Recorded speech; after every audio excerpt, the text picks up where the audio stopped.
I've never even read a poker book. It's like, when you win a tournament, you feel like unstoppable. You have the confidence builder, like nothing can stop you. And that's the way I felt the whole time. I'm not afraid of anything. I don't care. There's nothing you could do to scare me. And I told you, I play like the richest guy in the world. I don't give, there's nothing. I'm not afraid to lose everything. I used to have a lot of, back in the days, how I went broke in 2006, 2007, I put all my money in real estate and everything went Really? I think we should ban the hoodies and sunglasses. I mean, the AirPods is fine. Poker is about socializing, being like having those social skills, talking to people at the table, making it fun, enjoyment, and entertaining like we do. And I wish we could bring that back. What up, everyone? I've got the biggest poker player of the year, Michael Mizrachi. He came back into the spotlight, stunning everyone, winning a fourth PPC for 1.3 million and change, just a casual 1.3, and 10 million main event as well for one of the best streaks ever in WSOP. Michael, how do you feel? Are you still celebrating? Well, Dan, I've been on I still haven't even get to I mean, I was celebrating, but I've been traveling for the last 3 months. I haven't even settled in at home. I just come home and do my laundry, and I'm off to the next flight. So it's been nothing but crazy, but been an adventure.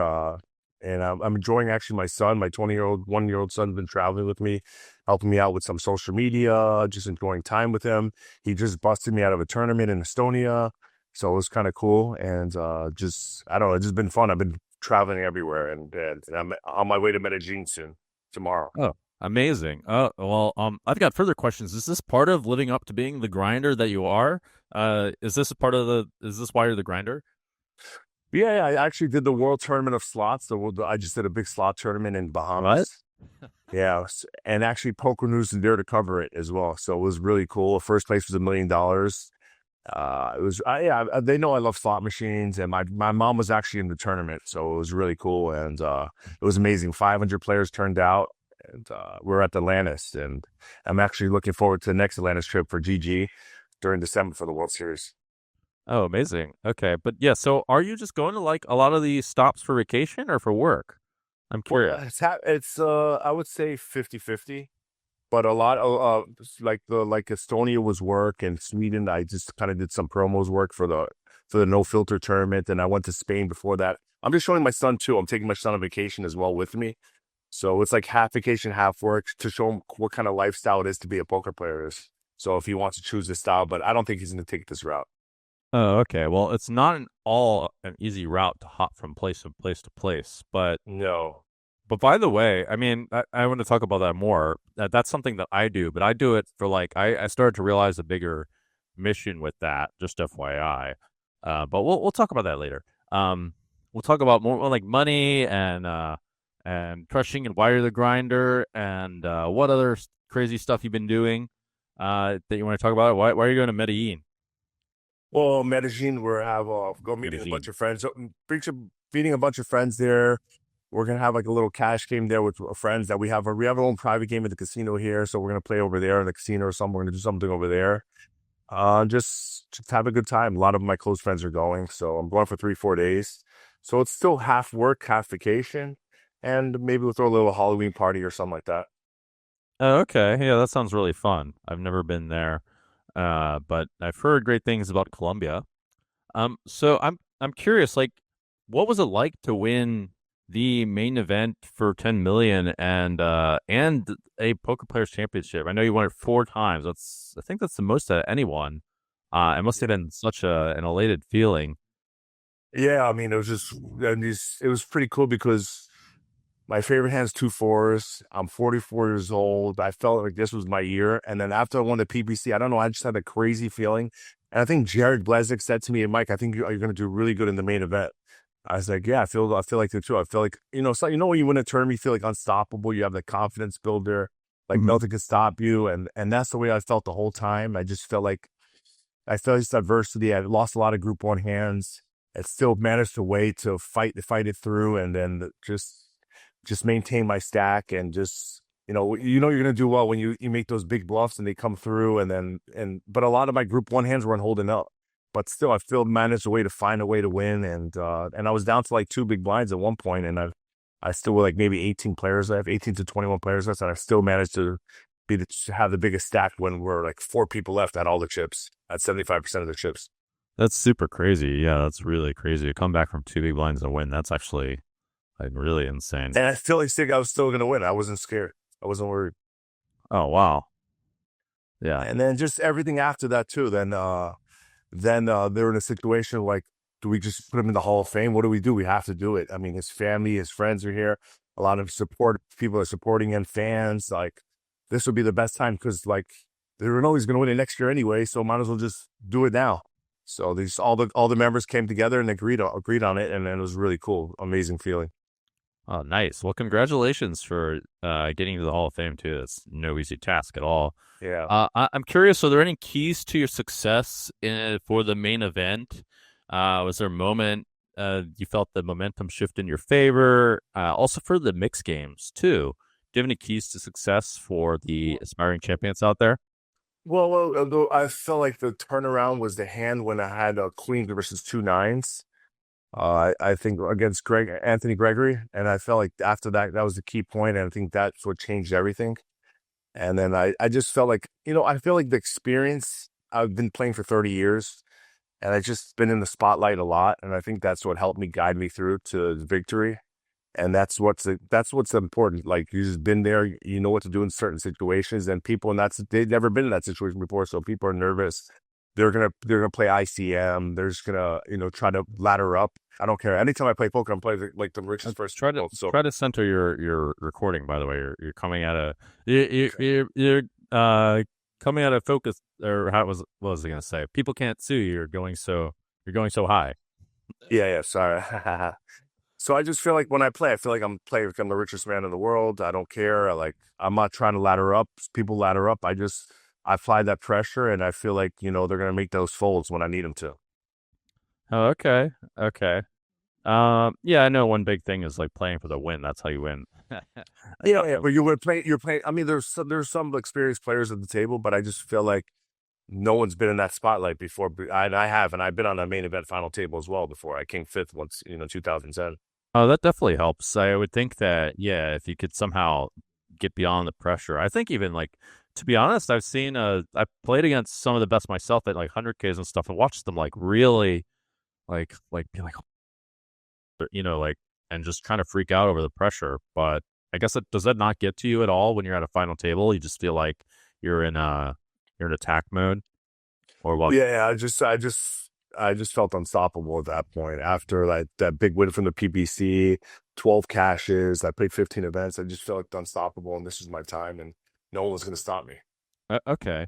I read that you don't use any you don't like study on the side. You don't use any software or anything like that. It's all instinct and feel with you. Is that true in tournaments and mixed games? It's true in everything. Oh, okay. I've never even read a poker book. I don't even really watch. I mean, sometimes I watch here and there, but I don't even watch. Like, when I was playing, I didn't even watch many hands. I don't want it to affect my game or change my game or maybe tilt me in any way. So, I just let it go. I just know how people are trained, and I try to exploit it and use it against them. Oh, okay. I use a bit of that myself. I mean, I do both actually. But do you have any method to how you get better, or how do you say, like, how do you learn? If you happen to play some live poker, you got to know what the rake is. You got to know what realistic win rates are. You got to know this kind of stuff. Speaking of which, on the Jungleverse, we provide many resources to help many of you up-and-coming players in order to avoid many pitfalls that many people play, also to avoid getting cheating. We provide some details of what to look out for. We have a map of what the best online sites are to play at and why, and what kind of games you're looking for. If you want to try your luck and try to strike it rich, playing tournaments, why not? The math's a bit against you. We have the resources for that too. How do I get better? I just keep playing, and then you won't get better. Whether you made a mistake in that hand, that's how you won't improve. But I know if I make mistakes in hands, and I know how to improve and make it better, because I can realize, I know I made a mistake there. I hope it comes through or something like that. But like, I have to rewind a lot of hands and know what I did wrong and correct them. Do you play? How do you think? Do you have any like hand that you think you played extremely well in the main you want to go over, or a mistake that you also made that you learned from? Well, I think day one when I played day one B, and I never had any hands, but I did a lot of. I made one hand was very confusing to people they'd never seen before. I've done like some crazy stuff. Like it was like I don't know if I because it was day one, so I'll try to rewind back to the hands. But I had like 9-10 suited. I think it was a small blind. It might have been raised. I mean, small blind, big blind, raised call. I flat from the small blind, big blind called. It came 7-8 jack with like 7-8 of hearts. I flopped the nuts with a straight flush draw. So Okay. I bet the minimum bet. It would call. Turn was like a 5. I think the lady had a 4-6, so she turns it straight. So I bet minimum bet again. It goes, it goes, it goes call. The guy, big might folds, I think. Then the other guy calls with 10 jack, so he's drawn dead. The lady with the lady with 4-6, the lady with 4-6, oh no, raises. I re-raise. He folds the 10 jack. And then she calls the river was nothing. Brick. I went all in and she called whatever. That was like one of the key hands. It was a huge pot. Well, it was one of the bigger pots. And I remember like I did like funny stuff like people never see. At some hands, like I think I had like 4x pot like on the river, like stuff like people never seen before. I just do crazy stuff. And then, that was in the PBC too. I think that's so Daniel and Jason Mercy were begging me, and Jason said, I can't go to sleep at night. Please tell me. Like I do just funny things that people never seen before. You have to. You have Yeah, yeah. because you can't play like by the like what people see every day. Do something they never seen before. Be creative. Yeah, yeah, yeah. Actually, the machines help you, believe it or not, the machines actually have loads of creative plays, partly because Oh, really? yeah, that's one thing people get wrong is that, well, you have to explore them a little bit, but the machines, they explore every possibility. So, but yeah, that's a longer discussion. I can talk about that if you want. But yeah, I mean, it looks like that's how you exploit people is you find the stuff that they're not very good at, or you find Yeah. what people are, Yeah. are doing and do the Oh, opposite, right? what they never seen. Yeah. Yeah. Or, well, So, counter, go ahead. no, it's do stuff that they never seen before. Like, and it's just this confusion. Like, huh? I never seen somebody do something like that. What do I do here? So now it puts them in a really bad situation, and then they're so lost in the hand. And most of the time they're going to make the incorrect play or Sure. decision. Yeah, I mean, that it makes sense. I mean, I do a bit of that stuff too, or at least to test them and see how they respond. Rather, um, so, wait, what was going on with Daniel Negreanu there and Jason Mercier? They're begging This is you. this was in the PPC when I won. Like it was a big hand where I 4x the river against Jason Mercier. I could tell you the hand. It was like I think I raised like 5-7 suited. Jason flats with aces. I think on the button, and then he was trying to trap me. Whatever. I think everybody folds. It comes like a 5 on the flop. It comes a 5 with like queen X5 or something or Jack X. I don't remember. It goes. I bet he calls. The turn comes a 7. I turn 2 pair. I bet he flats again, and the river comes a 5. I make a full house. I just open shove 4x the river for all his stack, and he thought for maybe 5 minutes with aces. Oh So wow. it was like a 5-5-7 jack. So it took him forever, and then he actually made a sick laydown, and he begged me to please tell me I can't go to sleep. Please just tell me what you had. And Daniel was like, "What is what?" They were all trying to figure out what I had. And I told Jason later on, maybe a few days later, I told him what I had, and he was very thick because Wow, so that you was and I have been nice. playing. We've been playing a lot here and there together, in Florida. So I just told him I was being nice as a friend. So I told him what I had. I've never heard Jason Mercier beg for mercy. This Yeah, hey, it's just the first time he begged for mercy. I was like, Jason, I got you because I love Jason. So yeah, I had to tell. well, that was nice of you. I don't know. I would have like got him. He should tell you a big hand if you ever play Yeah, against but him. the guy could have been still awake from that day. So I don't want to. He needed some sleep. He has kids. So I gave him a break. You gotta. I don't know about. I know it's like to have kids, so it's okay. Well, listen, I've been playing against Jason Mercier. It's not real big. It doesn't give me. So, That's the only time we give him. Mercier versus. He gets one pass. Okay, for whatever, I guess. Maybe you'll like. Wonder if he would do it if it was a huge hand tournament. But anyway, Yeah. okay. That's interesting. So I want to know more about how you like got to this point. I like read some interesting things about your past, like that you were going to be a doctor, and then you decided. Uh, That's not necessarily true. So my mom was starting to be an RN. and I told her I'll help her out. So I was at the house, like, oh, everybody's parents wants them to be a doctor or lawyer, when you're a kid. But I was helping my mom to be an RN. I was just studying with her, and then I don't know how that came about. That I want to be a doctor. But I was just helping her to be an RN. My mom, just helping her every day, and that was just that. This was when I was a little kid, so I was never.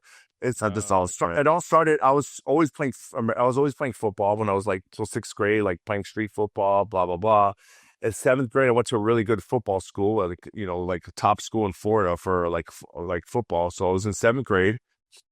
I had my mom went to the practice field. She sees a bunch of kids coming out with crutches, right? Mm-hmm. And this kind of where my poker career started. So she's like, "You're not playing football." She didn't let me play football or anything. And that's when kind of like I was, I think, 13, 14 years old. That's when I kind of started getting into poker. Oh, okay. And how did that go? How did you form your success from? How did you grind all the way up? And how did you get to the game to grinder? Well, that was when I named myself when I was a kid, like when I was playing online poker. So I was one of the first guys to play online poker. So that was my first name online was Michael 34. Then it was the Grinder right after that, and I was probably one of the first guys to sign up on all the online sites. Yeah, so I've been around online poker for a long time. Oh, okay. But is it true that you've got like crazy discipline or crazy work ethic rather, I guess is how it is. Yeah, I mean, I'm somewhat disciplined on the poker table, yes, but I've done crazy stuff. I've done crazy stuff. I mean, I take big risks, even if it's even if it's like more than my bankroll could afford. But like, I'll take big risks. I'll take shots to try to come up. Everybody's been up and down. Like we've gone broke, up and down, but that's how it is. I was a gambler as well in the past. I've done, I'm willing to take all those risks. I don't care. I'm not afraid of anything. I think that's what made me so good in the future. Like, cause I'm not afraid of anything. I don't care. There's nothing you could do to scare me. And then and I told you, I play like I'm richest guy in the world. I don't give, there's nothing. I'm not afraid to lose everything. Even though now I'm a little like when you're 44, you got to take, you have your children, this, so you have to be a little bit, disciplined and be smart. Sure, yeah. I mean, you got children you got to take care of. Yeah. Um, Yeah. But they're older now. I did all that. So, yeah. so what do you want to share some of these crazy risks that you've taken or crazy I mean, you could go the other way too. You can share some of like the sickest grinds you've done or the hardest that you've worked or anything like that. Like you can go in multiple directions. Yeah. I mean, I've done it I've done in risks like in roulette tables, baccarat in the past. I don't do it anymore. I'll do it once in a blue moon, but I don't really play baccarat all that stuff. But I'll take risks over there. Sports. I used to bet big back in the days. I don't really bet sports anymore. But then I'll take a shot at like maybe a 2,000, 4,000 mixed game in Bobby's room back in the days, stuff like that. I'll just take risks where I mean, but the biggest one I didn't have, the biggest mistake in my life in poker. Nobody knows this. When Phil Ivey asked me, he played Andy Beal. He goes, Mike, do you want to take a piece of us, of the corporation? I said no, because I had like $1 million to my name, but I think they wanted like a half a million. I was like, I don't want to risk 50%. Then Ivy won 17 million. I suppose one of that. What? I know as a kid, you don't want to, you have this money, you want to protect it and have fun, but I don't. Obviously I would take it now, but yeah, Yeah. I was Okay. trying to. That was probably like, and I never ran good like taking pieces of anybody. No one, nobody. I think the only person I ever made money with was Josh Ari back in the days, like 15, 20 years ago. When I pieced him like we went on like a bulldog trip back in the days or something like that. Long time ago, and we swapped in the tournament or we took a piece of each other, but that was it. I've never made money buying pieces, or everybody's made money off me, but like, taking pieces of me, swapping and stuff like that. Yeah, yeah. I mean, I could see that. That could be a reason why you don't want to take pieces of people. I've had situations like that too happen, or had some really extreme swings. Um, Yeah, they're swinging, buying pieces, putting people in, I just never ran good in that. I only ran good on myself. It's kind of crazy. um, And every time Rob did well, I never had a piece of him or swapped him because I wasn't in the tournament. So I run really bad at that stuff.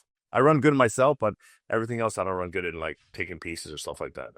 No. That's so funny.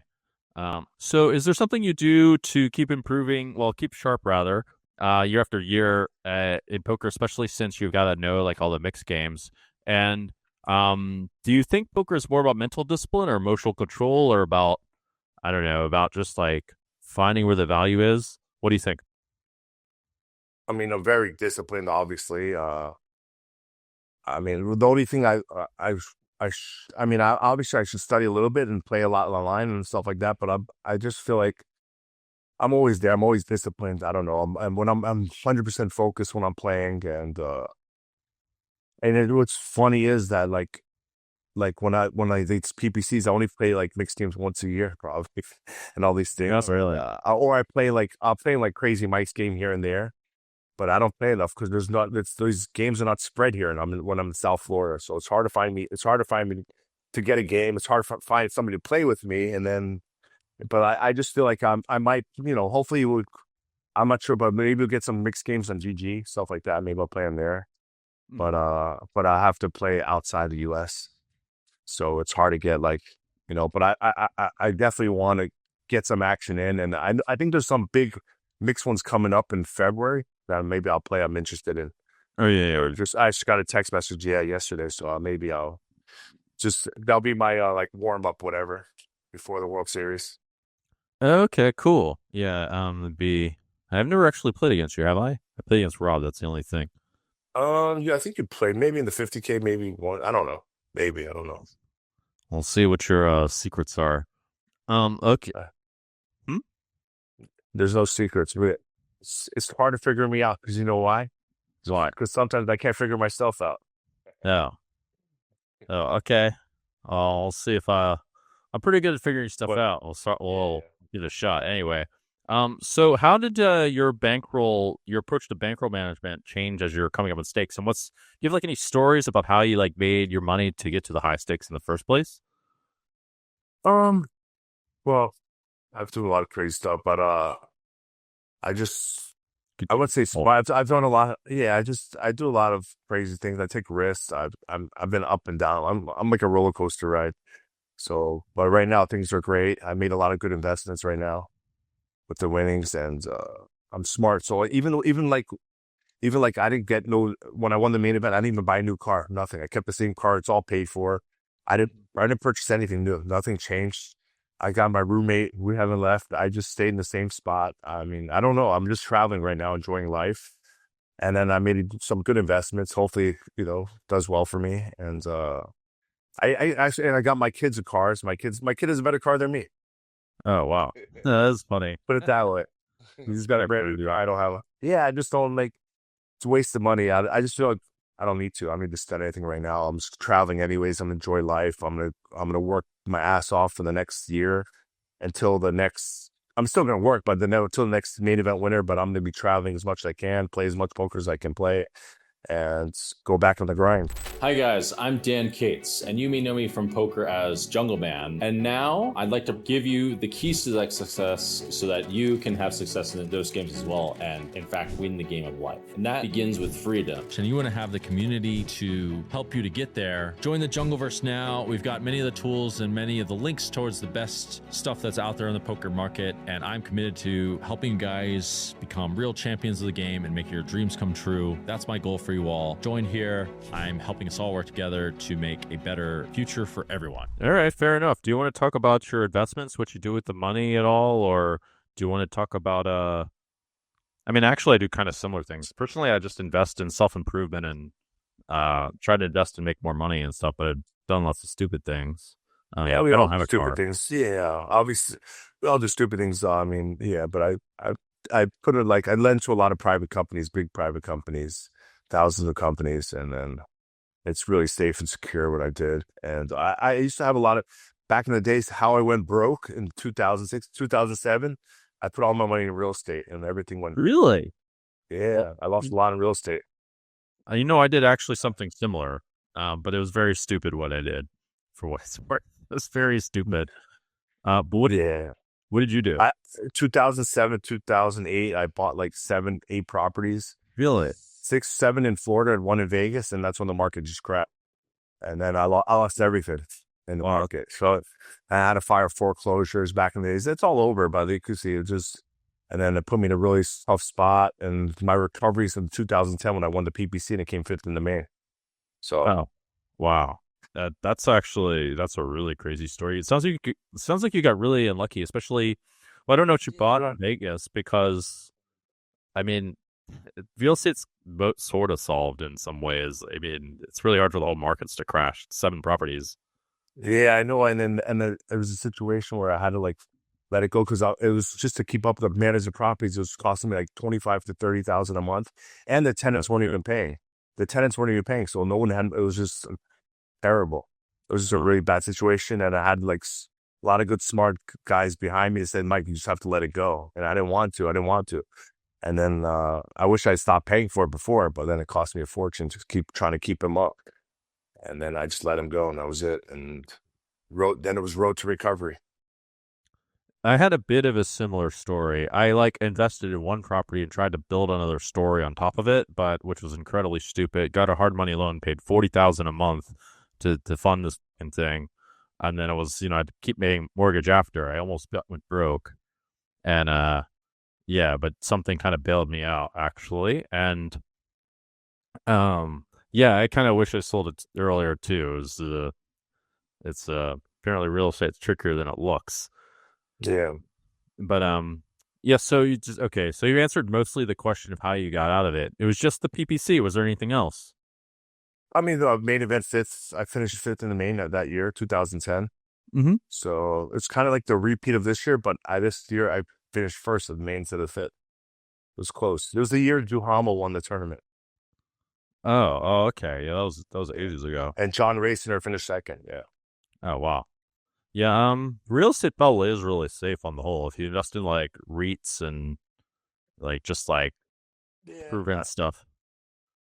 Yeah, I was gonna actually instead of buying that, instead of buying those properties, I was gonna get a Section 8 building. Yeah, which I told it was in a really, really bad neighborhood, jails, like everything. So I told my realtor to show me the property. He goes, "I'm not getting out of the car." I was like, "I'm gonna buy this place." What do you mean? So he says, "I'm not getting out of this car. Are you crazy? I'm not cool." I said, "Well, I want to see the property I'm buying." He goes, then we're like, I decided not to get it, and that's where everything turned around. I ended up buying houses. Yeah, that's like the wildest red flag ever. He won't show you the property. Well, it's just Section 8, and it's like poor community, and there's like, there's drug addicts, like criminals, probably everything. Who knows who lives in there? Yeah. So I was a little nervous walking out of the car, and was there jail right next to the building? Come on, I don't know. I wasn't afraid. Yeah. Oh man. You probably made relatively good decision instead of like getting shot or something. I wish I got that place because I probably would have been fine. Section 8 for the audience, that has to do with, I think, the government like giving out welfare checks, right? That's what that is. Matt, yeah. Your boy actually, I met your buddy or I don't know if he's your buddy or not. I met Rob's mutual friend who's trying to sell me on this idea. It actually doesn't sound that bad, investing in like Section 8 properties, but there is like some chance that Trump pulls like Section 8. I don't know if that's possible. I mean, I couldn't tell you. But it's never. It's usually a winning proposition. So, right. Oh, okay. Well, the idea for you, really. Oh, okay. I don't know. I'm not really like that enthusiastic about it, but yeah. If you're not, then don't do it.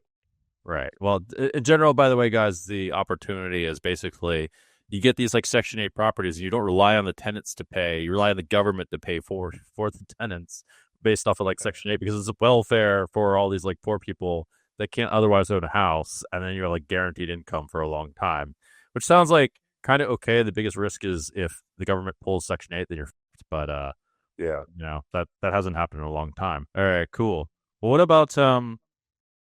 what about your family life? Because you seem really big on being with your family and invested, and I know you have kids. You have 3 kids. I have 3 kids. Paul's 21, Julie's 19, and Joseph's 17. So Paul has been on the tour with me for the last few months. He's going to head with me. He's actually on a cruise right now with his brother and his mom. he needed a little break from his father. He's been home for like 3 months, so he had to hang out with his mom for a little bit. But yeah, he'll be around tour. He'll be with me a lot. He'll be like my social media guy. So you're gonna see my son a lot with me. And then Julie, when she's like, oh, she likes to be home. She's more of a homebody, hangs out with her boyfriend a lot. And then my son, the 7-year-old, is exactly like me. It's really scary.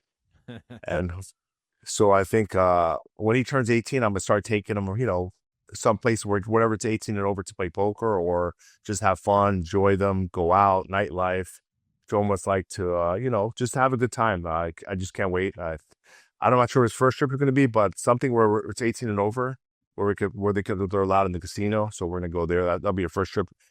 Bahamas, we just missed it because Bahamas is in December. He turns 18 in January 3rd. So he missed the Bahamas. I would have taken him, but there's no point because he can't play.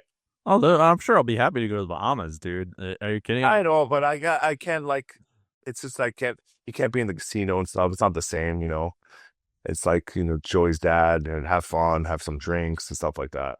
Can you not go in the casino at all? Like, can you not? Like, I hang mean, out you can walk in. You could probably walk in, but like, he looks 18, but you can't play or whatever. But I don't want to do. I'd rather wait till he's 18 than I'm comfortable to, taking a. All right. Well, whatever you say, I'm sure he'll find a way to be entertained in the Bahamas. Yeah, he's a lot like me. It's crazy. Yeah. So, okay. So, how do you balance playing tournaments and playing a lot with having 3 kids? Like, how do you? Well, I mean, they're not kids anymore. They're not kids anymore. They have their own cars. They have their own life. So it's not the same. And the kids have a place 2 hours from here, like in Cape Coral. But my son's always here with me. But it's a lot easier now when the kids are older. So you can do whatever you want. It's a lot different now. It's not back in the days though. It's a little tougher. But even their mom and I were separated. But still, there's you have your balance in life. And then I was actually home for like a year straight before the World Series. So when I won last year, 2024, I won the last World Series event, the online one, 888, whatever it was. And then I played probably one tournament after a charity event. I won that. And I only played cash games for 5-6 days a week. And I never played a tournament since the next World Series. And then I went off and I went crazy and killed it. Oh, interesting. Okay. So I guess it's mostly cash games too. I do think cash games are easier to make work than tournaments for all kinds of. It's just like if you have a cash game in your home, like we have at the private game at the casino. I mean, it's a lot easier. You don't have to travel as much. And people think traveling is easy. Everyone's like, oh, wow, Mike's traveling. It's not that easy. It's work. And then I think if I didn't have my son, I'd lose my sanity, That's what keeps me going, Because I feel like at least somebody's with me, And it's tough. It's not easy living hotel to hotel. And I've done that in the past. I enjoyed it when I was a kid, but when you get older, you're like, you'll need some relaxed time, downtime. And I feel like I haven't had that yet. But I'm still willing to work as hard as I possibly can. Yeah. I think, as someone who travels a lot, I would think, I don't know if you ever really got used to this, but it's hard to get used to hopping from place to place and keeping on point, keeping the work ethic up. If you know what I mean, you kind of have to I don't know. It's really hard to get used to sleep schedules and all that. Or did you find that to be challenging? I try to adjust while I'm on the plane. Like I try to keep at their time frame, whatever they're at. So when am I going to go sleep when I'm not? So it's a lot easier if you're first class, if you're flying business class, if you're flying international. Sure. But if you're not, you're screwed. It messes everything up. It takes a few days to just from the jet lag to get back to normal time. Yeah. I've actually gotten used to it, by the way, but part of it is straight up discipline, to be honest. Like actually things like going to the gym help. That took a minute for me to build a habit for. I can tell you there's a few little tricks. Good for you. Helps if you can like fall asleep in economy class. Good luck. Not for me. It's very hard for me. Unless I'm maybe on a window seat. Maybe, yeah. Yeah. It's not easy for sure. But there's like some weird things you can do. Like you can after you get off the plane, if you touch your feet to the grass, apparently there's an actual thing called grounding because you gain a lot of like electrons in the air. And this actually helps you to like normalize as you're landing. What do you mean when you standing up or sitting down? Standing up, touching your bare feet to the grass. Okay. They also advise something. Go ahead. No, go ahead. I'm listening. Another thing I don't think you're going to really want to do too much, which is you're supposed to sprint. Well, not is it sprint or run? You're supposed to go and like run a fair bit, and apparently this also helps. I would say you're gonna get blood flowing. Yeah. It's not good to sit down for hours. Like it's really bad for you. Maybe it's cause blood clots as well. Problem. You're sitting down for hours, not moving. Yeah. Oh, I didn't know. Your Apple Watch will tell you stand up. What's that? Your Apple Watch will tell you to stand up, Oh, or you're sitting down too long. I need to get that. Yeah, should have got that. The other thing you actually mentioned, which is to fall asleep and kind of wake up when it's the right time zone. So you obviously want to wake up at like the rough 9 or 10 a.m. or whatever, and get your change your. It is possible to do this. I know multiple people have done it, but it's not easy, as you said or implied. Yeah, it's not easy at all. I said if you're flying international, I would recommend going first class if you could afford it. If not, then you have to make those adjustments. I know a lot of people don't want to spend that kind of money, especially as poker players, because they rather put that money in a tournament where you could flip it, and just. But if you have that opportunity to do it, then I would say do it. But I'm just been very thankful. I'm in a great situation where the company's paid for me right now. Oh, nice. Yeah, that's really the way to get there. It always helps. So all you have to do is win the main and the PPC a few times, and you'll get there. Yeah. Just win the main, Probably recommend winning the main. That sounds nice. Yeah. So what are there any moments? Well, I got two questions actually. The first one is I know gambling and poker runs in the family. Like you've got you and Eric and Rob play, and does your mom play too? Don't forget Donnie too. Donnie plays too. My younger brother. He's younger, but he's like 38. Yeah, my mom plays too. They all play except my father. My father doesn't play that much. Oh, okay. Are your my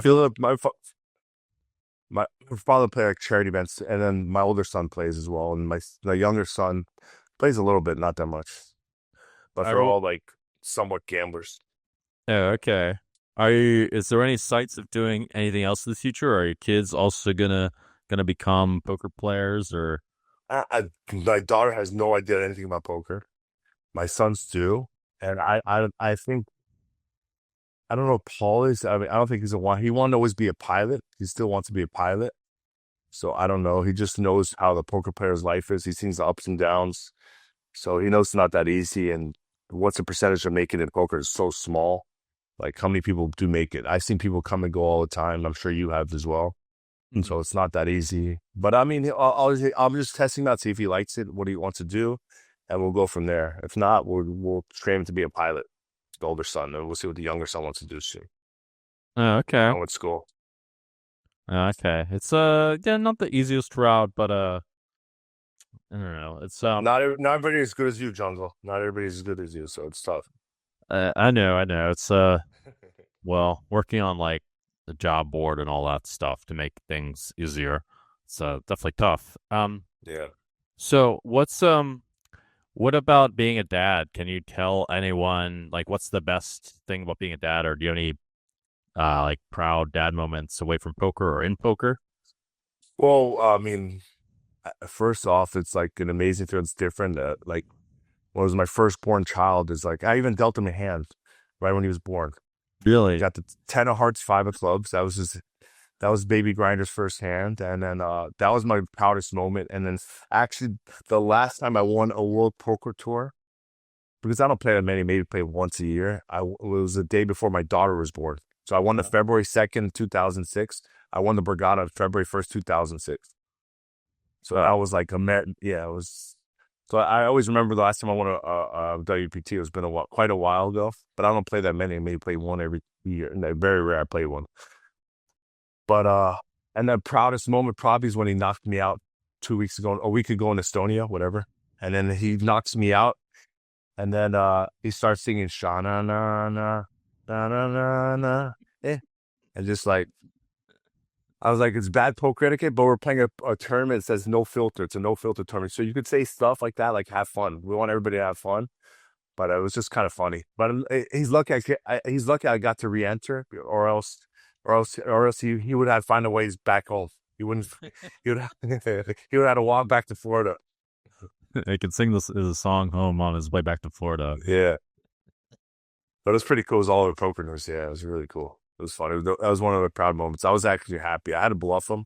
I think it was kind of being nice. I don't think if he was crapping me or being nice, but like he played it perfect to get on my stack. Yeah. Yeah. And a few more in the future. Be a lot more in the future. Yeah. I'm curious. So you've been in poker also a couple decades. You've been in it longer than me, actually. What do you think has changed? Do you think there's a bright future for it? I mean, I've been doing it for 30 years. I think poker's been nothing but amazing. It's getting bigger and bigger tournaments. I just think obviously the players are getting a lot better, so you want to do your catching up. But I feel like I just do my own thing. I try to figure out people on myself or how they're thinking or what they're thinking of. But there's like some huge guarantees, bigger cash games. I mean, it's crazy. Like it's a lot of different variations of poker games, just different, like, competitiveness. The competition's obviously, we know the competition is a lot harder, but that's what I love. That's what feeds me. That's what makes you better. That's how I get better, improve. And I just feel like a lot of younger generation, a lot of younger kids coming in, so which I appreciate, and I'm always up for that challenge. Okay.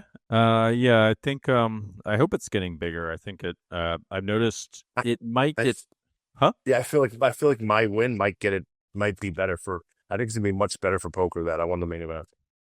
What makes you think that?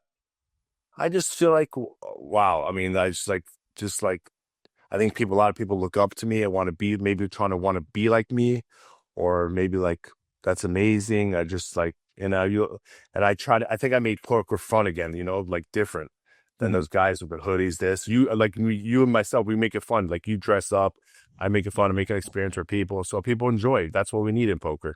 I think that's what helps poker. Instead of somebody wearing sunglasses, hoodies, and AirPods, I mean, I think we should ban the hoodies and sunglasses. I mean, the AirPods is fine, but poker is about socializing. Being like having those social skills, talking to people at the table, making it fun, enjoyment, and entertaining, like we do. And I wish we could bring that back. But even in Cyprus, Rob Young banned no hoodies, no sunglasses. Which Oh, really? Wow. Okay, that was pretty proactive of him. Yeah, I think yeah, you've got a bit more of a personality than most people. You don't strike me as like an online nerd or it's all man, like seem a bit more street. So one more street. yeah, That's for sure. and yeah, there definitely needs to be more fun of some sort, something that's like not Yeah, I mean, why do you want to lose? Why don't you want to bring people into poker? Why do you want to scare them away? So I try to make an experience and fun for people to play with me, and I don't want to scare anybody away. So I'll take the chips with a smile, instead of like cover up and this, but my head down, and just like give that serious face, But at least they had a good time. At least I know they had a good time. They're going to come back. That's what's most important. yeah, for sure. Repeat business is Yeah. very very important. And yeah, it'd be nice if you could like help convince, well, maybe not necessarily convince, at least inspire people to yeah, just not be a robot at the table. It's no good. Yeah, I can't stand that. I mean, that's what sometimes I don't even like playing tournaments anymore because of that. Well, it's not fun anymore. And that's why I went to this tournament. I knew it was going to be amazing. The one in Estonia, on the no filter one, people having fun. You got that guy, uh, the guy singing, at the table, having fun. Duncan was singing. I mean, it was really, really cool. Just people just having a good time. No one just sitting there, just with hoodies and sunglasses. Everybody's just having an amazing time. And my son said the same thing. Data, like I was uncomfortable, like maybe like in other tournaments, but this one I was comfortable because everybody's having fun, and enjoying themselves. Yeah, no, I mean it says a lot if you're like even you're like kind of annoyed at playing tournaments, and like you're like this is so boring. Yeah, that's why I even like playing level one a lot. I like coming late. Just like, you know. For sure. No, I felt that a lot. This is why I do goofy stuff, because this is my way of, Get entertaining. Yeah, yeah. I think you're a Peter Pan in the heads up challenge, right? yeah. The flute's not for everyone. I happen to butcher it a little bit. It's like, but yeah, and try to spice it. It's all right. I mean, you do the best you can. That's all you can do. It's okay. Yeah. It was Peter Dan, actually, by the way. Peter Dan. Yeah. Okay. Sorry. That's. Yeah. So, so what about who's the toughest you ever played against, do you think? I mean, everybody asks the same question. I mean, there's a lot of great players out there. Some people are better in No Limit. Some people are better in certain games. Overall, you know, you have those, you know, obviously, overall, you have those players like yourself, or you have Jason Mercier, Phil Ivey that could play all the games and make that transition from cash to tournaments, or could play every single game. So not many people can do that, you know, and my brother as well. There's a lot, you know, there's Nacho Barbero. There's a lot of them, but there's a lot of tough players out there. I mean, I respect everyone, and I give everybody credibility, you know, before I start playing them, and then after I figure them out, and then, you know, Then you're like, oh, they're they're not so good. they're not as good as I thought they were. Yeah. Well, I gotta ask the question because I know that's what everyone wants me to ask, right? So I know you've been asked it a million times. They asked me a million times too, just FYI. But you know, it's a good question for the podcast. Just like, yeah, you gave it a bit more of a political answer than I thought. It was more of a little bit of a nice guy answer, actually. I didn't expect that. I thought you were gonna just be like, oh, this guy is the best or whatever. I mean, I don't really. Yeah, I just feel like there's a lot of great players I've done. I appreciate, you know, every one of them. So everyone has their own style, which makes poker great. I think Antonio Esfandiari said everyone's got a style, but someone, well, I would say some styles are better than others. There you go. Okay. So, well, do you have any plans beyond poker? What would you do if poker didn't exist or disappeared tomorrow? Well, thank God I won the main event and the PPC, so I'll be fine. I'll figure out something. Do some businesses, I guess. I've been in the business. I was in the gold business back in the days. But I wasn't running the business. Wait, you're in the gold business? Back in the days, not anymore. What? I was back in the days. I had actually a tin shop as well. That didn't do so good, but the gold business went really well. But I had people running the business. I wasn't running it, you know. Just, you know, when you cash for gold. Remember back in the days when people were milling their gold, and then gold prices were so high, and then you're paying 50% on the gold, so you're making 50% profit on it. So I mean 100% profit. You're making a few, like say the gold's worth 4,000, you're paying 2,000, and you're getting back, you know, you're getting back 4,000 after the melt, you know. So you're making, you know, 100% profit. So. So that's when the gold is really good. And we had a bunch of stores back in the days, you know, in like St. Louis, you know, stuff like that, Tennessee, stuff like that. Yeah. That sounds kind of interesting. That was a long time ago. Now gold's super high. Oh yeah, probably a lot of people want it now. I got like I was trying not to get hustled, but I was running around Africa a little bit and ran into some gold miners and that kind of thing. I did not invest. They might not be bad. I don't know. It's, you know, it's like Africa's the place where you get hustled like crazy. Like that's what everyone. Yeah, well, it's everywhere you get hustled. I used to have back in the days. I don't know if you remember. I don't know if you were thinking you were around. It was called Nuts Chips. So I don't know if you know Alan Richardson. You know Alan Richardson, right? Yeah, I know who he is.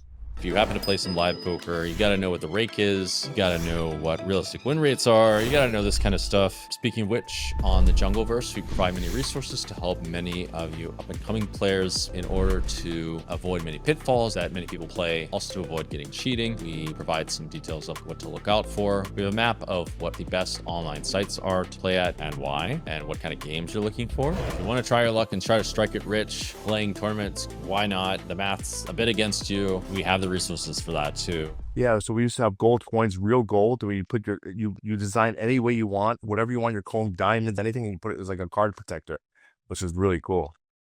Oh, maybe sure. But now gold's so high, so it would be very expensive to do. Yeah, so it was really, really cool. It was a really cool idea.